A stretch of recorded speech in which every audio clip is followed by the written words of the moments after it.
នៅថ្ងៃ weekend Sunday ខ្ញុំជាមួយពួកម៉ាក់ខ្ញុំបានណាត់គ្នាចេញក្រៅដើម្បីញ៉ាំបាយថ្ងៃដោយសារមួយរយៈនេះគឺរវល់ជាមួយនឹងការងារខ្លាំងអញ្ចឹងចង់ឆ្លៀតពេលមួយថ្ងៃសម្រាប់ខ្លួនឯងបន្លែដែលពួកខ្ញុំបានណាត់គ្នាមកមានឈ្មោះ burger ធម្មតាតែការងារច្រើន stress ហើយនឹងភាពនឿយហត់ក៏ទៅតាមនឹងដូចគ្នាអញ្ចឹងបានខ្ញុំសម្រេចចិត្តមកទីនេះដោយសារមានភាពស្ងប់ស្ងាត់ទីតាំងរបស់គាត់វិញគឺនៅផ្លូវក្រោយវឌ្ឍនៈអ្វីដែលធ្វើឲ្យខ្ញុំជាប់ចិត្តមុនគេនៅពេលដែលខ្ញុំដើរចូលមកដល់ខាងក្នុងគឺរូបគំនូរជាមួយនឹងផ្កាការ design របស់គាត់បង្ហាញអំពីវប្បធម៌ទំនៀមទម្លាប់របស់ប្រជាជនខ្មែរទៅកាន់ភ្ញៀវជាតិហើយនិងអន្តរជាតិបើខាងក្នុងវិញគឺមលុបត្រជាក់ហ្មងដោយសារស្ថិតតែដើមឈើធំធំអញ្ចឹងស័ក្តិសមសម្រាប់អង្គុយ chilling ហើយនិង relaxing អញ្ចឹងហើយខ្ញុំក៏បានមកកំងម្ហូបហើយនិងភេសជ្ជៈមុនពួកម៉ាក់ខ្ញុំបដារបស់គាត់នីមួយៗសុទ្ធតែមានអត្ថន័យនិងប្រវត្តិខុសៗគ្នាអ្វីដែលធ្វើឲ្យហាងរបស់គាត់កាន់តែល្បីភ្ញៀវស្គាល់ច្រើនគឺដោយសារតែឈុតអាហារនៅលើស្លឹកចេកនេះភេសជ្ជៈដែលខ្ញុំបានកំងគឺ healthy juice ដែលជាភេសជ្ជៈប្រចាំហាងរបស់គាត់ដែលគាត់ recommend ហើយនិយាយពីរសជាតិបឺតហើយគឺស្រស់ស្រាយដោយសារហិលមានខ្ញីនៅក្នុងហ្នឹងភេសជ្ជៈបន្តទៀតដែលខ្ញុំបានកំង matcha latte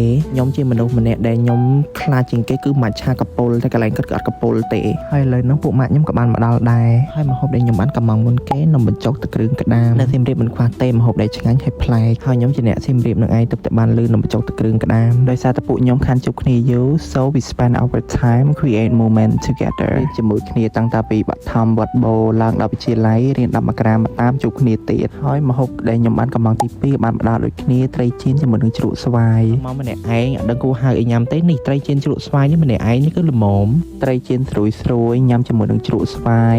បើមានទុំម្លឹកទុំស្វាយវិញទៀតគឺ combo គ្នាសាហាវហ្មងមុខម្ហូបចុងក្រោយដែលខ្ញុំបានកំង burger សាច់គោប្រហុករបស់ខ្មែរមិនត្រឹមតែធ្វើម្ហូបរបស់ខ្មែរបានទេថែមទាំងយកទៅច្នៃធ្វើម្ហូបអឺរ៉ុបបានទៀតហើយទឹកជ្រលក់ពណ៌ក្រហមដែលខ្ញុំកាន់ដៃហ្នឹងក៏ជាទឹកជ្រលក់ប្រចាំហាងរបស់គាត់ដូចគ្នាគេផ្សេងក៏រង្វាន់ខ្លួនឯងគេ shopping ទិញកៅអៅទិញ skin care តែខ្ញុំទេឲ្យរង្វាន់ខ្លួនឯងដល់ការញ៉ាំរបស់ថ្មីឆ្ងាញ់ប្លែកហើយជួយចិត្តដើរ explore របស់ដែលថ្មីហើយប្លែកឲ្យខ្លួនឯងបានស្គាល់ពួកខ្ញុំវិញនិយាយពីសាច់ស្គាល់គ្នាតាំងពីនៅរៀនបាក់ធម្មតាលើពី10ឆ្នាំជាងដោយសារតែរវល់ការងាររៀងខ្លួនដែលសបានជួបមុខគ្នាដូចមុនតែអ្នកទាំងអស់គ្នាមានចំណាប់អារម្មណ៍ចង់សាកម្ហូបកន្លែងគាត់មានលក់ម្ហូបពេលព្រឹកថ្ងៃត្រង់ពេលល្ងាចគាត់បើកលក់ពីម៉ោង7ព្រឹករហូតដល់ម៉ោង11ហើយខ្ញុំដាក់លេខទូរស័ព្ទខាងលើងាយស្រួលអ្នកទាំងអស់គ្នា booking ហើយ location អរគុណ